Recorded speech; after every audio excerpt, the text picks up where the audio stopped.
How to not cheat on your babe. Yes, this is a real topic. I'm not trolling. I honestly believe that giving equal opportunity to men and women, equal opportunity and equal options, men are going to cheat way more than women. Way more. Because of our testosterone. It's simple biology, right? That is why. Women's horniness is cyclical. There are times in the month when they are super horny. There are other times when they are not. They just don't feel like doing anything. For us men, we are on like 95% of the time. We are switched on. Is a difference between men and women. But this video is for guys who think they have found a woman who is special enough, right? That they want to compromise and they want to, lead a healthier relationship for her, them, and hopefully their future children, right? If you think you have met that woman, then this video is for you. I am going to outline 3 very important steps, right, to not cheat on your babe. Number 1, date babe wey make sense. There's one very funny post I saw about 3 months ago where I think one girl said, why do guys like girls that have big bum or something like that? And then another girl replied saying that guys who are like that are childish. Like guys who would prefer a girl that has big bum over a girl that doesn't have big bum. Like he must be a very childish person. I felt insulted. I felt attacked, In my head, I'm like, so women can want successful men, but men cannot want attractive women. Like, doesn't add up to me. The truth is, men and women have some superficial things that they admire in each other, right? In a woman's eyes, it's usually tall and rich. In a man's eyes, it's usually fit and sexy with big bum or whatever, right? That's how it is.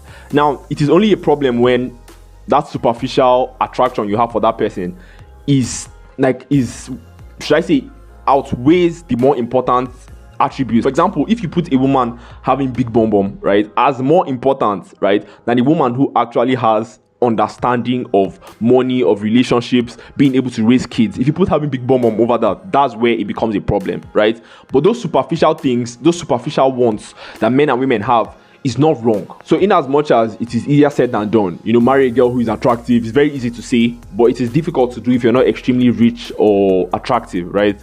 It is still good advice regardless, because fine girls choke. Honestly, fine girls choke. And as a man, right, the older you get, if you're very smart with your actions and everything, you'll be making a little bit more money as you're getting older. You might not become Wizkid, but you'll be making more money. You're 38, you're 39, you're making more money, right? That money is going to provide for you way more options in women. If you're 39 and you're married and you're attractive, you're still a hot cake in the dating market, right? So having more money at that time, 39, 40, you're going to notice more girls coming towards you. And if your wife no makes sense like that, or at least if she's not keeping herself attractive, it is way easier for you to just it is way easier for you to go out there and cheat, which is wrong, but still, it is easier for you to do that. If you can look at the girl that is seducing you and say, this girl makes sense, but have you seen my wife? If you can do that, it is way easier for you to just ignore the babe and go back home. Do you understand what I'm saying? So it's just one of those things. You will see men get married at 27, 28, 29 to a girl who they think is everything, when realistically, it was just the girl who accepted them at the time.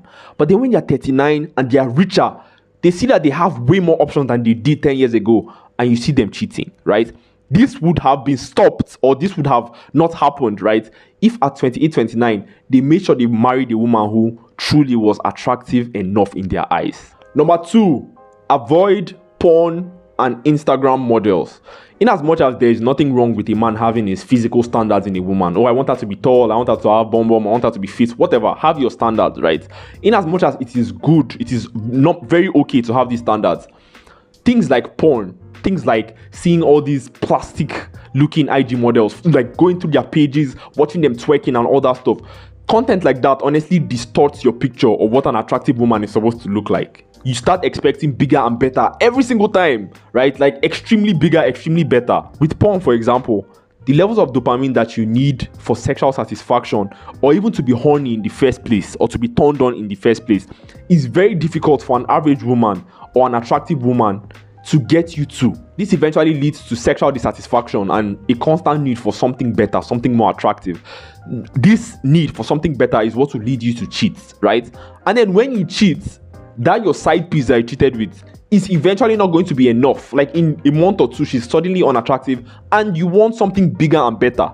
I'm telling you, like, it messes up the brain. Avoid porn and stop following all these mumu plastic girls on IG. Number 3, understand your nature. Men have at least 10 times more testosterone than women, and testosterone is directly linked with a man or a woman's libido, right? So we already know from the beginning that men are generally going to be hornier than women 90% of the time, right?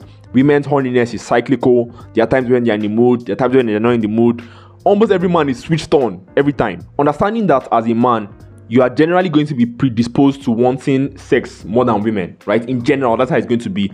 Understanding this and still wanting to be faithful to your wife, right, helps you make specific decisions. The first decision you will make is to curate the places you visit, or at least how often you visit these places. You see places like clubs and everything.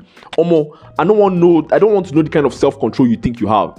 If you go there 2 times, 3 times, you see the same babe there, guy, it's always easier for you to make that decision the more often you go to places like that. So when you understand your nature, you could avoid, like, you won't be going there every single time, or you'll be going there with an accountability guy, bro, that's going to keep you in check. Do you understand? And then the second thing is, you have to communicate with your babe, your girlfriend, from the start of the relationship. You have to help her understand that, see, both of us have different libidos, basically, right? Generally, right, even though obviously there'll be times when you'll be lucky enough to, marry a Calabar girl. But let's say you don't marry a Calabar girl, or you don't date a Calabar girl. Most times, she might not be in the mood. There'll be times when you are in the mood and she just isn't, right? Because men are generally going to be hornier than women, right? There'll be times like that. Helping her understand from the beginning of the relationship that if they follow your own timetable, I could knock like 2 a month or 3 times a month. It not gonna make sense for me. If you help her understand that, right? To understand that to an extent, she's going to have to compromise for you. I'm not saying you shouldn't compromise for her, but let her understand that both of you can't be following the same. Like, if you're doing based on only when she's in the mood, at some point in a marriage, especially as the marriage goes longer and longer, she not go there in the mood every time. You hear men talk about sexless marriages. This is one of those things, one of the reasons, right? Stress and everything compounds, and women are like, nah, I know they do it again. Do you understand? Because I'm saying this because not every man is going to be freaking whiskey. Do you understand? I can give his wife this very beautiful life that she has zero stress, and her having sex with him will be very easy. Most men are going to be average. Some are going to be broke. So what are these men going to do? Do you understand? As they don't have all this money. You have to communicate this thing from the beginning of the relationship. Help her understand how both of you have different strategies when it comes to knacking. This is why, to me, withholding sex from men is just a very dumb decision. It's a stupid decision. You know how much he wants it, and then you're keeping it away from him.